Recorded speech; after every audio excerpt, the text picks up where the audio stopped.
Hi, welcome to the Polyglot Engineer channel. I want to make a quick video tonight to talk about semicolons, and specifically semicolons in JavaScript. Now, JavaScript is actually one of the interesting things about that language is that when you are writing your code and you finish a line of code,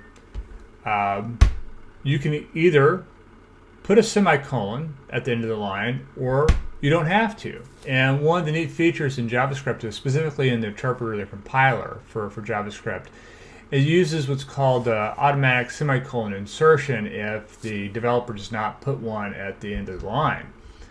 So with that being said, it's like I know a lot of developers, they never put semicolons at the end of their statements. And I do for a couple of different reasons. One of the reasons why I do is that I actually work with a bunch of different programming languages. And so if you've worked with languages, for instance, like C++, Java, C#, all those languages, when you are terminating your lines, you always have to put a semicolon at the end of the line. And so if you're making that contextual shift back and forth between one of those higher level languages and JavaScript, I think it's a lot easier if you're just used to putting the semicolon at the end of the line. The other reason why is that there's been a couple times where I've been tripped up, specifically with transpilers and uglifiers.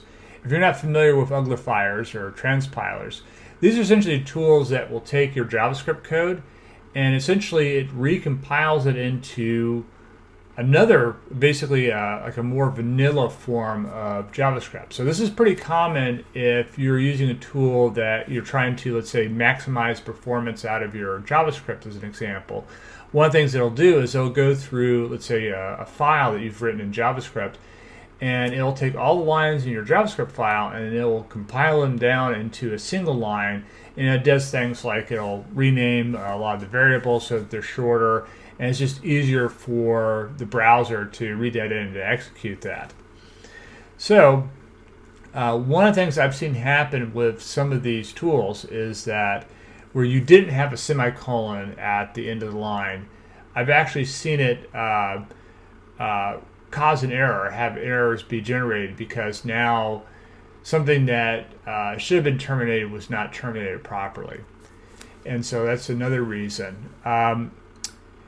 And there's also some really nice tools now when you are, let's say, writing your code and getting ready to check in called linters. And so if you're familiar with JSLint or ESLint, these tools do an excellent job of essentially enforcing rules. So for instance, like if you want to enforce and make sure that you're using semicolons at the end of all your lines, you can use a tool like ESLint to enforce that.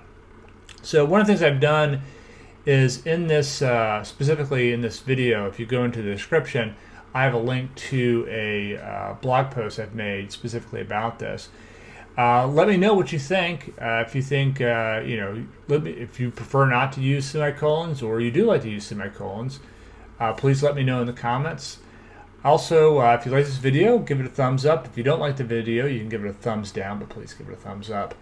And subscribe to this channel, and I'll do more content like this. It helps the algorithm, and it helps more people find the content on YouTube.